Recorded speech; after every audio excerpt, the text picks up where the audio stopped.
Hello students, welcome to my channel physics by Subhash sir. Current electricity के lecture number 12 में हम पढ़ेंगे potentiometer and its application. सबसे पहले तो ये समझते हैं कि पोटेंशियोमीटर का काम क्या है। Potentiometer is such a device in which one can obtain a continuously varying potential difference between any two points which can be measured simultaneously। Potentiometer का यूज करके हम किसी भी दो पॉइंट के बीच में कंटिन्यूसली पोटेंशियल डिफरेंस को वेरी भी कर सकते हैं और उसको मेजर भी कर सकते हैं। पोटेंशियोमीटर का कंस्ट्रक्शन समझते हैं। पोटेंशियोमीटर में दो पॉइंट के बीच में एक लॉन्ग यूनिफॉर्म वायर को टाइटली बाइंड किया हुआ होता है।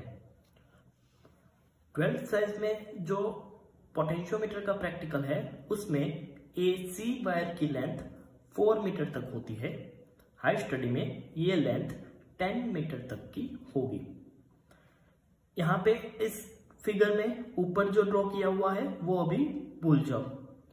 आप यहाँ पे देख सकते हो A पॉइंट के साथ हमने वोल्टेज सोर्स अप्लाई किया हुआ है जिसको हमने बैटरी B से डिनोट किया हुआ है। नॉर्मली ये वोल्टेज सोर्स 12 वोल्ट 15 वोल्ट का होता है।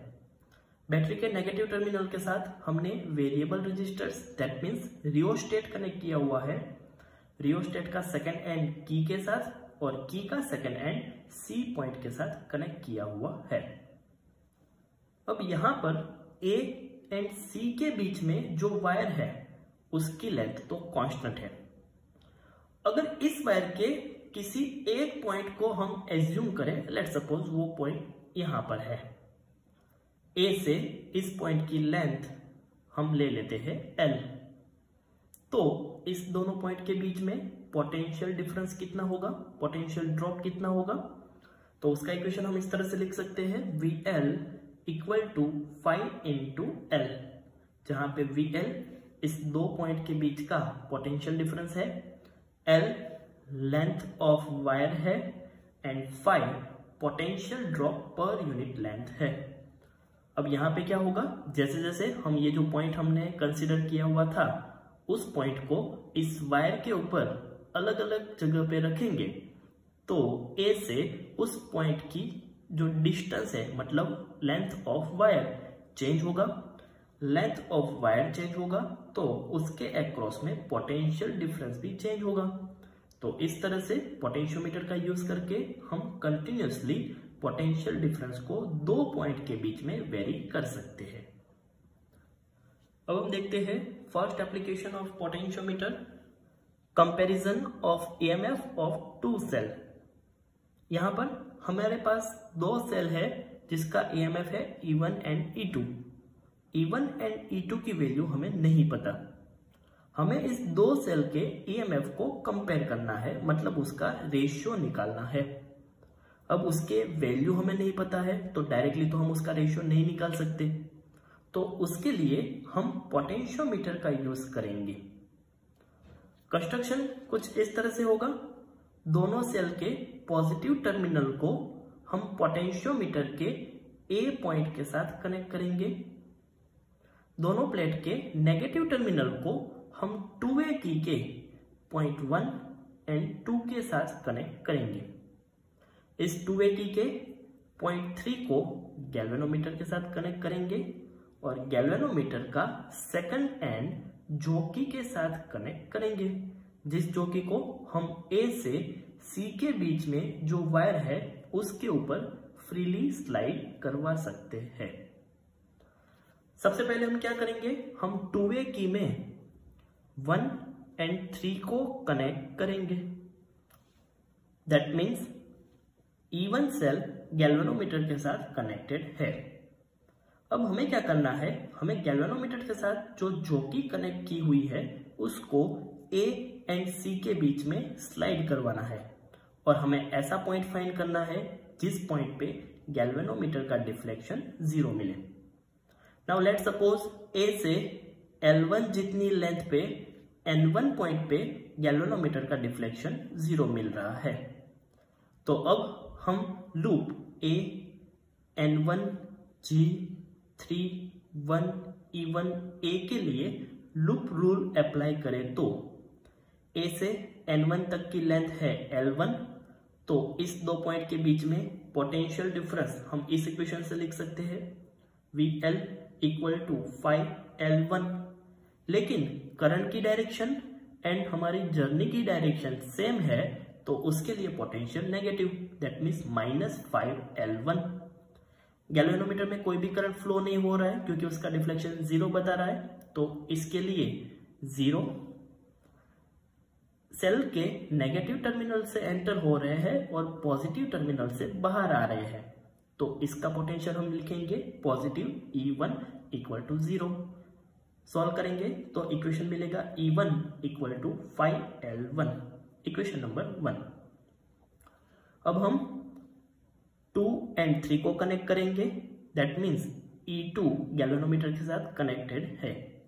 फिर से जोकी को A एंड C के बीच में जो वायर है उसके ऊपर स्लाइड करवाएंगे और 0 गैल्वेनोमीटर डिफ्लेक्शन फाइंड करेंगे। नाउ लेट्स सपोज अब हमें लेंथ मिल रही है L2 लेंथ के N2 पॉइंट पे गैल्वेनोमीटर का डिफ्लेक्शन 0 मिल रहा है। तो फिर से लूप रूल अप्लाई करेंगे for close loop A N2 G 3 2 E2 1 पे। तो A से N2 के बीच का पोटेंशियल डिफरेंस -5L2, गैल्वेनोमीटर में कोई भी करंट फ्लो नहीं हो रहा है, तो 0 सेल के पॉजिटिव टर्मिनल से बाहर आ रहे हैं, तो +E2 इक्वल टू 0। तो फाइनल इक्वेशन होगा E2 इक्वल टू 5L2। हमारे पास दो इक्वेशन है, equation number 1 and equation number 2।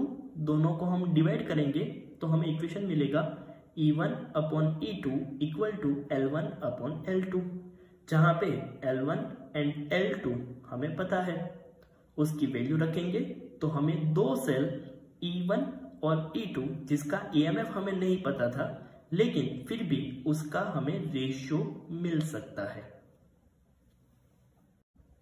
Now second application of potentiometer to determine the internal resistance of a cell. Potentiometer का यूज करके हम किसी भी सेल का इंटरनल रेजिस्टेंस भी फाइंड कर सकते हैं। तो उसके लिए कंस्ट्रक्शन कुछ इस तरह से होगा, सेल की जिसका इंटरनल रेजिस्टेंस हमें फाइंड करना है उसके पॉजिटिव टर्मिनल को A पॉइंट के साथ कनेक्ट करेंगे। सेल के अक्रॉस में एक की K2 और इस की के साथ रजिस्टर बॉक्स भी कनेक्ट करेंगे। रजिस्टर बॉक्स का सेकेंड एंड EMF का नेगेटिव टर्मिनल का एंड दोनों को हम गैल्वेनोमीटर के साथ कनेक्ट करेंगे और गैल्वेनोमीटर का सेकेंड एंड हम जोकी के साथ कनेक्ट करेंगे। अगर आप लोगों ने lecture number 8 cells EMF and internal resistance को नहीं देखा हुआ है तो इस सर्किट को समझना आपके लिए थोड़ा टफ है। आप लोगों ने वहां पे पढ़ा था कि जब ये K2 ओपन होगी, दैट मीन्स जब ये एक्सटर्नल रेजिस्टेंस इस सर्किट के साथ कनेक्टेड नहीं होगा, तो इस सेल का टर्मिनल वोल्टेज होगा V इक्वल टू E। लेकिन हम जब भी एक्सटर्नल रेजिस्टेंस को इसके अक्रॉस में ऐड करेंगे, दैट मीन्स कि K2 को क्लोज कर देंगे, तो अब इस बैटरी का टर्मिनल वोल्टेज हो जाएगा V equal to E minus IR, क्योंकि तब इस रजिस्टर बॉक्स के रजिस्टर में से भी करंट फ्लो होगा। सबसे पहले हम क्या करेंगे, सबसे पहले की K2 को ओपन रखना है जिससे रजिस्टर बॉक्स का रजिस्टर सर्किट में कनेक्टेड नहीं है। अब गैल्वेनोमीटर के साथ जो जोकी कनेक्टेड है उसको A एंड C के बीच के वायर के ऊपर स्लाइड करेंगे और हम नल पॉइंट फाइंड करेंगे। नल पॉइंट मतलब ऐसा पॉइंट जहां पर गैल्वेनोमीटर का डिफ्लेक्शन 0 मिले। लेट्स सपोज A से वो L1 जितनी लेंथ पे मिल रहा है पॉइंट N1 पे। तो अब loop A N1 G E A के लिए लूप रूल अप्लाई करेंगे तो वो हमें मिलेगा E equal to 5L1, equation number 1। अब क्या करना है, अब की K2 को क्लोज कर देना है। की K2 को क्लोज करेंगे तो रजिस्टर बॉक्स के जिस रजिस्टर को हमने चॉइस किया हुआ है वो यहाँ पे सेल के अक्रॉस में कनेक्ट हो जाएगा। अब इस रजिस्टर में से भी थोड़ा करंट फ्लो होगा। अब हमें फिर से गैल्वेनोमीटर के साथ जो जॉकी कनेक्टेड है उसको स्लाइड करवा के फिर से नल पॉइंट फाइंड करना है। लेट सपोज वो मिल रहा है हमें L2 जितनी लेंथ पे। अब फिर से A, N2, G इस पूरी सर्किट एंड A इस क्लोज लूप के लिए किरचॉफ्स लूप रूल अप्लाई करेंगे तो वो हमें मिलेगा V equal to 5L2। Students यहाँ पे चेंज क्या हो गया, पहले यहाँ पे E था, E क्यों था, क्योंकि ओपन सर्किट थी, उसके साथ कोई एक्सटर्नल रेजिस्टेंस कनेक्टेड नहीं था। अब आ गया V, क्योंकि एक्सटर्नल रेजिस्टेंस उसके साथ कनेक्टेड है, इसलिए इस बैटरी का टर्मिनल वोल्टेज E से चेंज होके V हो जाएगा। Equation number 1 and equation number 2 दोनों को डिवाइड करेंगे तो हमें इक्वेशन मिलेगा E divide by V equal to L1 upon L2। Lecture number 8 cells, EMF and internal resistance में हमने इस पूरी सर्किट के लिए टर्मिनल वोल्टेज का इक्वेशन ऐसे लिखा था, V equal to I into capital R equal to E minus I into small r। इस इक्वेशन में कैपिटल R रजिस्टर बॉक्स का रेजिस्टेंस है एंड स्मॉल r सेल का इंटरनल रेजिस्टेंस है जिसको हमें फाइंड करना है। अब इस इक्वेशन में अगर हम E को सब्जेक्ट बनाएंगे तो ये हो जाएगा E equal to I capital R plus I small r। I common निकालेंगे तो final equation E equal to I small r plus capital R। इस इक्वेशन में E की वैल्यू एंड V की वैल्यू जब हम अप्लाई करेंगे तो इक्वेशन होगा I small r plus capital R divide by I capital R equal to L1 upon L2। I cancel, solve करेंगे तो small r upon capital R plus capital R upon capital R that means 1 equal to L1 upon L2। Internal resistance R को find करना है तो उसको subject बनाएंगे, small r upon capital R equal to L1 upon L2 minus 1। Small r को subject बनाएंगे तो R equal to capital R L1 upon L2 minus 1। इस इक्वेशन में रजिस्टर बॉक्स का resistance capital R, L1, L2 हमें पता है तो उसकी वैल्यू पुट करके हम सेल का इंटरनल रेजिस्टेंस फाइंड कर सकते हैं।